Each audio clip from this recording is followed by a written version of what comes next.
bang plano mo? First of all, I want to fight Barrera, especially Barrera. I know I can beat him knockout. And Poliala, anytime I'm ready. Anybody in featherweight division. Thank you very much. Even for a year and a half now, he's been asking me, I want Barrera, boss, give me Barrera.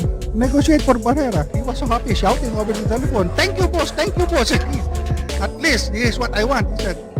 Ganyan ang tunay na walang takot at totoong halimaw sa boxing. Walang inaatrasan, lahat ng malalakas ay gustong makalaban. Pero mga tol, wala na talagang pag-asa kasi naglabas na nga itong si Inoue ng statement na hindi na talaga matutuloy ang laban nila ni Casimero dahil daw sabi ng papa niya. Mabait na bata talaga itong si Inoue, no? Masunurin sa lolo at papa niya. Pero naniniwala naman ako na kahit ayaw ng papa niya at lolo niya, gusto pa din naman labanan ni Inoue si Casimero noon pa talaga mga idol. Oh, hindi totoo. Pinipigilan lang daw kasi siya ng papa at lolo niya. Hindi, seryoso na tayo mga tol. Putakte naman, ano bang bago doon? Bakit kasi hindi na lang aminin ng kampo ni Inoue at sa mismong si Inoue na natatakot sila kay Casimero? Ano ko nasabing takot talaga si Inoue mga idol at ang kanyang kampo? Kasi 2020 pa lang mga tol, ang dami ng chance na pwede na sana sila maglaban. Pero anong ginawa ni Inoue? Walang salita. Hinahayaan niya lang kung sino yung ibigay ng promoter niya na iwas pusoy. Di gaya ni Pacquiao na kahit sinong gustong humamon sa kanya noon, pinapalagan niya talaga at pinagbibigyan niya ng chance makalaban siya. Kaya nga 'di ba yung ibang laban niya umaabot ng trilogy kasi pinagbibigyan niya lagi yung nakakalaban niya na makabawi. At kahit sinong i-request niya sa promoter niya, binibigay talaga ng promoter niya. Gaya nito. First of all, I want to fight Barrera, especially Barrera. I know I can beat him knockout. And Poliala, anytime I'm ready. Anybody in featherweight division. Thank you very much. Even for a year and a half now, he's been asking me, I want Barrera, boss, give me Barrera. Negotiate for Barrera. He was so happy, shouting over the telephone, thank you, boss. At least, this is what I want, he said. Kita nyo 'di ba mga tol? Kung tutuusin mga tol, pwedeng i-request siya ni Inoue kay Lolo Arum. Pero nananatiling sunod-sunuran lang sa utos ng promoter itong si Inoue. Masasabi ko talagang napakabait na bata nito ni Inoue. Pero magiging seryoso na tayo mga tol. Takot talaga si Inoue. Kasi maglalaban talaga sila dapat noong 2019. Kaso nagkaroon nga ng alibay dahil nga noong nagkaroon ng pandemic. Kaya nung nag-resume na yung boxing noong nagdaang pandemic, ito na sana yung time na maglalaban sila. Kaso 8 to 9 months po ang nag-antay si Casimero sa Amerika. Ngunit nagdahilan lang si Bob Arum na wala daw US visa itong si Inoue. Na isang malaking kalokohan talaga mga idol. Sobrang yaman ng Top Rank para idahilan na walang US visa si Inoue. Pero tingin ko valid naman talaga yung rason ni Lolo Arum dahil mahirap talaga kumuha ng US visa nun. Napakahirap. Oh, hindi totoo. Kaya sa inip ni Sean Gibbons, humanap na lang sila ng makakalaban ni Casimero na isang Olympian boxer at undefeated. Ito nga mga tol si Duke Maika na may kartada noon na 24 wins at 19 KOs. Walang sinayang na oras dito si Casimero at dito niya binuhos lahat ng galit niya kay Inoue. Kaya ang kinalabasan ng laban ay TKO si Duke Maika sa round 3. Ito ang malapit after ng laban ni Casimero. Isang buwan lang ang nakalipas mga tol. Nakalipad si Inoue sa bansang Amerika. Biglang nagkaroon ng US visa. Pwede na daw kasi kumuha ng visa sabi ni Lolo Arum. Opo. At after ng laban na yan, binisik lang ni Inoue si Maloney. Wala naman talagang kwenta yon kasi tinalo na yon ng tinalo ni Inoue noon na si Rodriguez. Bakit si Maloney? Kasi nga under yan ng Top Rank mga idol at hawak yan ni Bob Arum. Kaya namili na lang sila ng makakalaban. Pwede na sana silang maglaban kasi parehas silang kampiyon ng time na yan at may unfinished business sila ni Casimero at Inoue. Kaso nagkaroon na naman ng alibay na sabi ni Bob Arum na baka umakyat na lang sila sa Super Bantam. Pero biglang naglabas ng poster ang Top Rank, nalalabanan ni Inoue si Michael Dasmariñas. Wala mas maganda daw kasing labanan si Dasmariñas sabi ni Lolo Arum. Kaya sa inip na naman ni Casimero, after ng 2 buwan, ang nilabanan na lang niya ay yung legendary fighter na si Guillermo Rigundo. Para hindi naman masayang yung training ni Casimero, 'di ba mga idol? Kaso ang nangyari sa laban ay naging marathon. Kasi nang matikman ni Rigundo yung lakas ng Casimero sa early rounds, mas madami pa yung takbo kaysa sa suntok. E di ayos na, kala natin maglalaban na yung dalawa. Nagkaroon bigla ng voluntary defense si Inoue. Tapos yung pinili ni Lolo Arum ay si Aran Dipain. Biruin nyo mga idol may record na 12 wins at rank number 6 sa IBF. Lahat dito natawa mga tol at lahat nagulat dahil nagtataka bakit taga Thailand pa yung nakalaban. Ang daming nga disappoint dito mga idol. Imbis na si Casimero labanan, naghanap ng pipitsugin.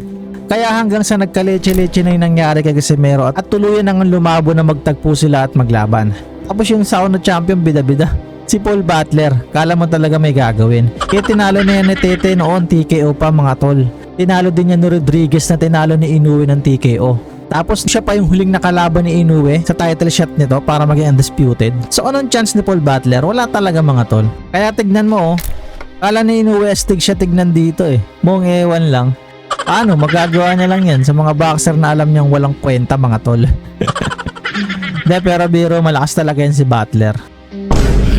Pero mga tol, seryoso na tayo no. Ang laking milyones ang nawala ngayon kay Casimero dahil sa pagkaban niya sa Japan. Sayang at niluluto pa naman sana yung laban nila ni Inoue at ginagawa ng paraan ng promoter niya. Ang kaso kasi hindi sumunod sa timbang si Casimero. Tapos binanatan pa ng pangit na pahayag na hindi daw niya trabaho ang pagkuha ng timbang.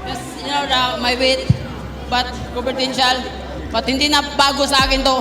Dahil hindi ko business yan. Ito yung business ko, yung pag-knockout sa mga kalaban ko. Kaya wala akong pakialam kung overweight ako. Kung sakaling championship yun, kung sakaling championship yung laban, pag insayo, pag ano ka talaga, pagsikapan ko na makuha ko yung timbang.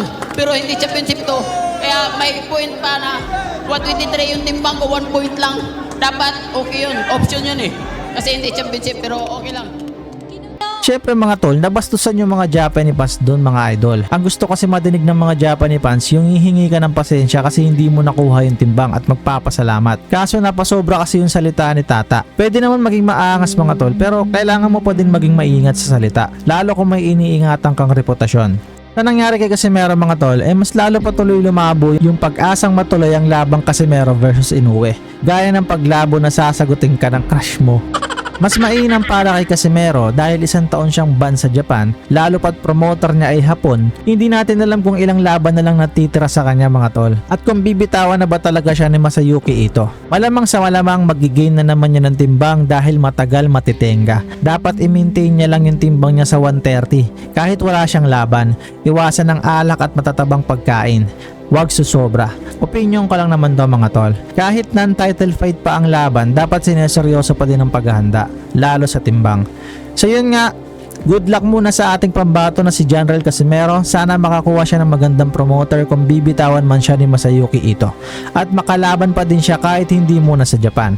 Always support pa rin tayo kay Quadrolas mga idol. Yun lamang po, anong masasabi nyo sa video ito. Maraming salamat po. も心配されるんですけれども、さあ、おお、いきなりいった、ぐらついた、おっとしかし右を入れた、手をついたかどうだ、サンチェスも返した、左、カシメロの左が火を吹いた、2度目のダウン、サンチェス立ち上がれるか、サンチェスしのげるか、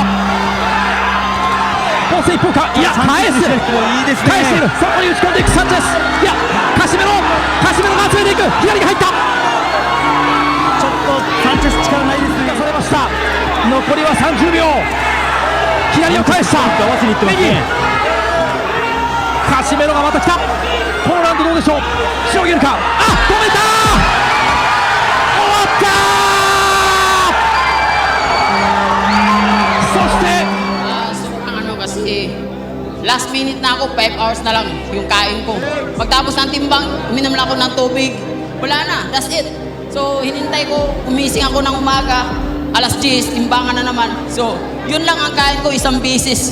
Tangina. Pero, it's okay lang yan. Makino kara! Hello, arigatou gozaimasu sa lahat ng mga Japanese. At magpapasalamat din ako sa promoter ko, manager ko, si Jus Climas and Asian Boxing Team, Mr. Ito. At sa lahat ng nag-event dito at sa Panginoon. Lalo na sa mga supporters ko nandito ngayon. Iba-iba, nasa ibang bansa. Sa Terobe. Lahat ito. Sa mga kaibigan ko, mga kapatid ko na. Sa lahat ng mga sponsor ko. Maraming salamat talaga. Hindi ko na kayo maisa-isa. Ang dami. Kaya nakita ko yun, pinakita ko yung best para sa inyo yun. Lahat ng mga solid supporters. Maraming salamat sa tiwala. At humingi pa ako ng sorry sa promoter ko dahil hindi ko nakuha yung timbang pero sana, may second demotion 123, hindi naman championship. Kaya okay lang yun. Ayun, pinatagumpay na natin yung laban. Maraming salamat. Abangan nyo pa sa parating nating laban. Maraming agree.